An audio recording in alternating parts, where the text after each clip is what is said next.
Hey everyone, and welcome to this explainer. Today we're looking into the architecture of wealth creation.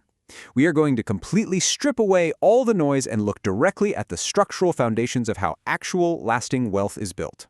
Because it really is an architecture, you know? It's a very specific way of structuring your resources. So let's just dive right in. Why does getting rich sometimes feel like cheating? Let's just be brutally honest for a second and acknowledge how frustrating the rat race can be. I mean, you might be working 40, 50, or literally 60 hours a week. You're putting in the effort, doing everything you were taught to do, and yet you look over and see someone who just seems to be playing a completely different game.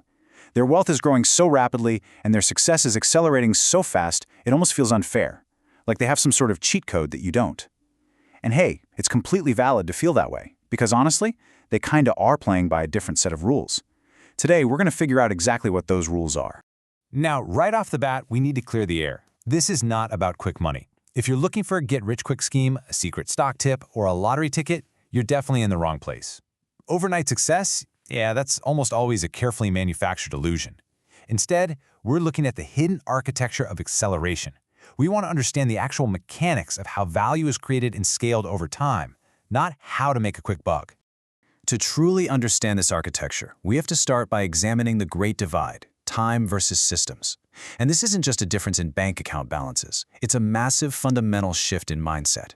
This is the exact dividing line between those who stay perpetually stuck in the daily grind and those who break ahead. Most of us are taught to think strictly in terms of time, but the architecture of wealth demands that we completely rewire our brains to think in terms of systems.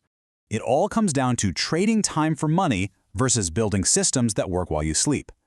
The traditional path, trading time for money, has a hard mathematical cap. You put in an hour of labor, you get paid for an hour of labor. Simple. But there are only 24 hours in a day. You have to sleep, you get sick, you take time off. Your earning capacity hits a brick wall incredibly fast. Contrast that with the mindset of the wealthy.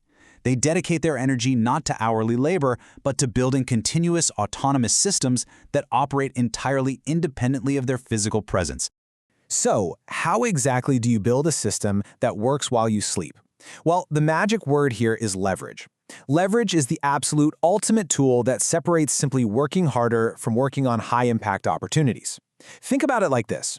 If your goal is to dig a giant hole, you could sweat all day with a rusty shovel, straining every single muscle in your back. Or you could use leverage and learn to operate an excavator.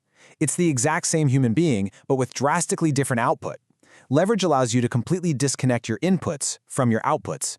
And we have so many tools of high leverage available to us today. Technology, media, teams, systems, content creation, and businesses. Think of these as the giant levers of the modern age. Building a team or a business means you're leveraging the time and talents of other people. But let's look at technology for a second.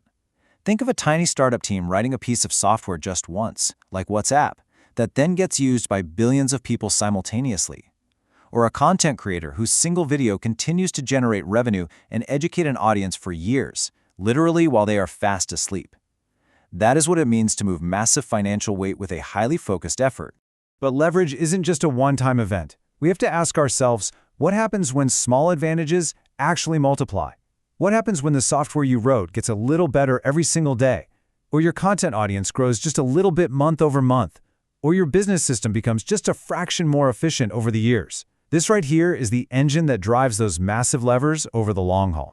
And that brings us to compound growth, the exponential increase of assets, skills, or business value where earnings generate even more earnings. We usually hear this term thrown around with bank accounts and investing, but it's actually much broader than that. It's a universal law of outsized success. And notice the inclusion of skills there.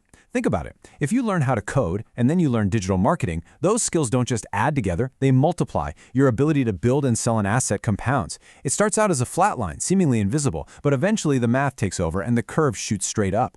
That is the acceleration that looks like cheating to everyone else. To truly harness leverage and compounding, you have to undergo a total paradigm shift. You must shift your focus from income to assets. Now, this is incredibly difficult because society conditions us to obsess over income. Getting a raise, finding a higher paying hourly gig. But those who break out of the system focus almost obsessively on assets. Why? Because assets are what provide leverage. A business is an asset. A piece of software is an asset. A portfolio of investments is an asset. Income is just what you get today. Assets are the systems that will feed you tomorrow, next month, and next year without your direct daily labor. So how does this become an actionable framework for your own life? Well, it's a personal evolution in 3 steps. Step 1 is earning income. We all have to start here to gather survival capital. But the key is, you don't stay here. You move to step 2, which is buying or building assets. You take a portion of that income, or a portion of your free time, and you relentlessly focus on high-leverage activities. You build a business, create content, or invest in your skills. Finally, you reach step 3, compounding wealth. This is where your assets begin to scale. The systems take over. The income generated by the assets is used to acquire even more assets. At this point, you have fully escaped the low-leverage trap. The next time you see someone whose wealth is accelerating at an unbelievable pace, don't just assume they got lucky. Look for the architecture. Look for the systems they built, the leverage they applied, and the compound growth they've patiently nurtured over time. Because once you understand the mechanics, it's not cheating at all. It's just playing a much better game. So what high-leverage asset are you going to start building today? Success often looks like luck from the outside, but leverage and compounding are what make it feel like cheating.